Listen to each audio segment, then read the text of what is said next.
Okay, so we are going to have Christie from Eye to Eye. She is going to close us out today with some remarks about sharing your story and talking with legislators.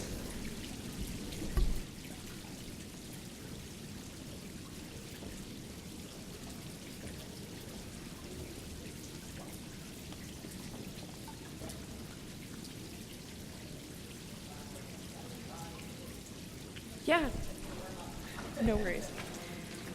Yeah, so in case you didn't know by now, Eye to Eye is the only national nonprofit organization in the country that's run by and for people with learning differences, like dyslexia and ADHD. We serve students, schools, and communities by establishing a one-on-one mentoring program for students with LDs and ADHD. And we also train student speakers to inform and inspire audiences across the country, as most of you guys have done today. On top of all this, we're trying to promote this broad cultural change in the way that people perceive those who learn differently.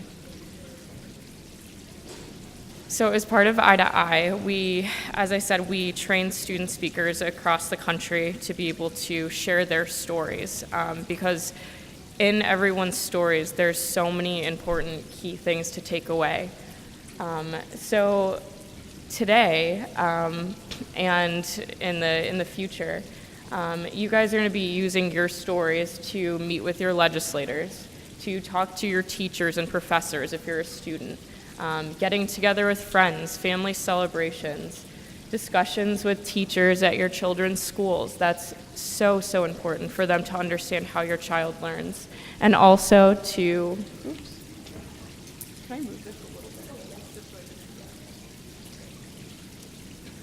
And also with these conversations from their faculty and staff as well.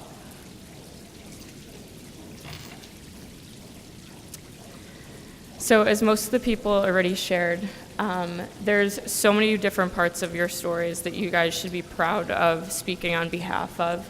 So these are just a list of the different types of things that we try to prepare our student leaders within Eye to Eye for.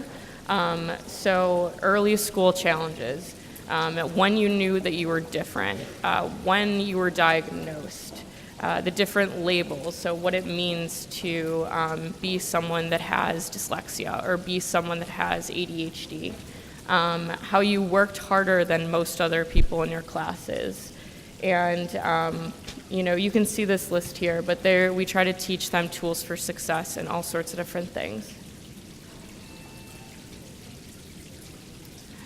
So I don't even think I really need to touch on this slide because I think you guys already know the power of stories, why you should tell your stories, what makes a great story, why will stories help you.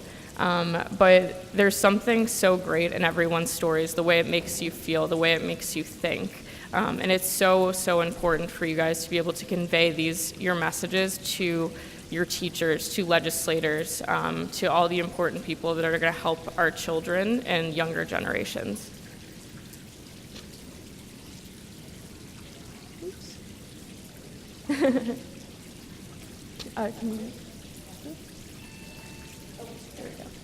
Yeah, so why your story matters, educating, putting a face to that label.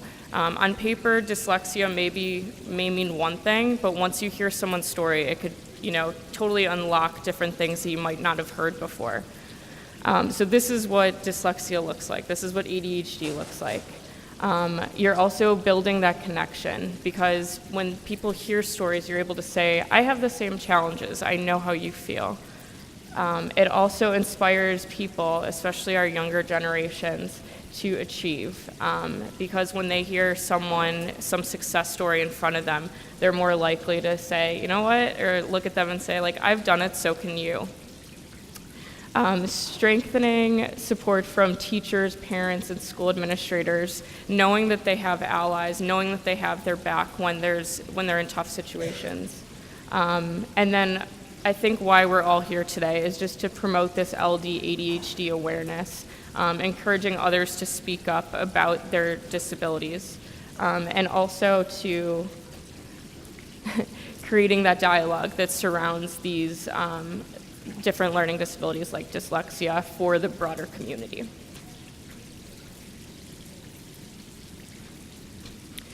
So when you're preparing to tell your stories, there's a few key things that we like to tell our students. Number one, know your story, own it, organize your thoughts, share your story with friends, practice it over and over again. It's your story, so you should already know the details yourself. There's no right or wrong way to do this, but just being able to own your story and tell that to your audience. Which brings me to the next point, knowing your audience. Are you going to be speaking to your son's teacher, or are you speaking to a legislator? Are you speaking to a room full of students? Knowing who you're working with and knowing how to adjust your story, the energy, and also the terminology that comes along with that. When you're speaking to your legislators, some of them might not know anything about dyslexia, and that's okay as long as you're able to kind of fill them in on the information and give them the information that they need to know. Lastly, be authentic. Just be yourself. Don't try to be anyone else. Like I said, own the label, own your story. And then other just logistical things, know how much time you have or where you're gonna be, that sort of thing. These are just a few more things that are gonna help you in telling your story. Just using eye contact, that's a really simple one, but it makes it more personable. Don't rush, own your story. Keep the momentum going, ask questions, ask if they know what dyslexia is, ask them if they know what dysgraphia is, see what their level of understanding is.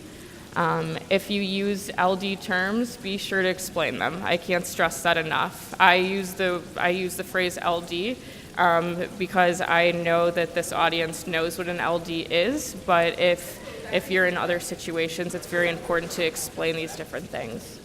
And then take advantage of different similes, metaphors, different things that you think will be able to paint that picture and help your audience learn more about the disability.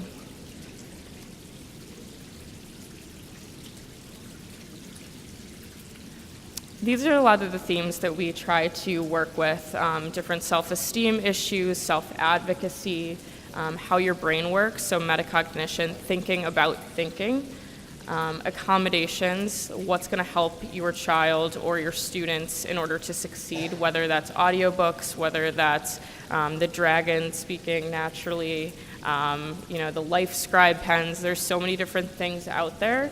And so just being able to communicate what different accommodations they're going to need I can't emphasize that enough. And then lastly, the community, the allies, who are the important people that are going to get them to where they want to be. This is a worksheet that we use with a lot of our students. It just helps organize people's thoughts. So in the first bubble, it says my name is, my LD ADHD challenges are, different challenging times in their life. So this is just a little flow chart that might help in this organizational process. But by no means there's no right or wrong way of doing things, but this is something that helps a lot of our students when they're preparing to give their stories. And then refining your story, the questions that you want to ask yourself in preparation. So when did you realize that your dyslexia was a challenge? How did I respond to that challenge? Who were the people that helped you overcome those challenges? What did you do in order to succeed? How are you going to help younger generations of students with dyslexia face and overcome their challenges?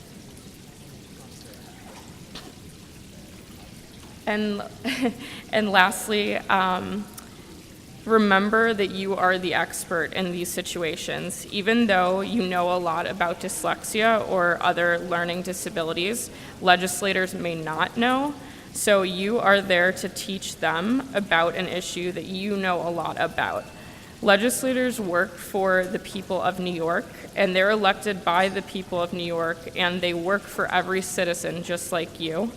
They're here to listen to us, and you're educating them so that they could do their job better. After you tell your story, ask them to take some sort of specific action, like supporting the memorandum. will you support this bill or this issue, or what will you do to help us pass this bill? Ask them these questions, put them on the spot with it. And lastly, thank them for their time, because not everyone is as receptive and willing to hear our stories like our amazing audience today, but it's just important to appreciate and show gratitude for the legislators out there that are willing to help people like us. Thank you.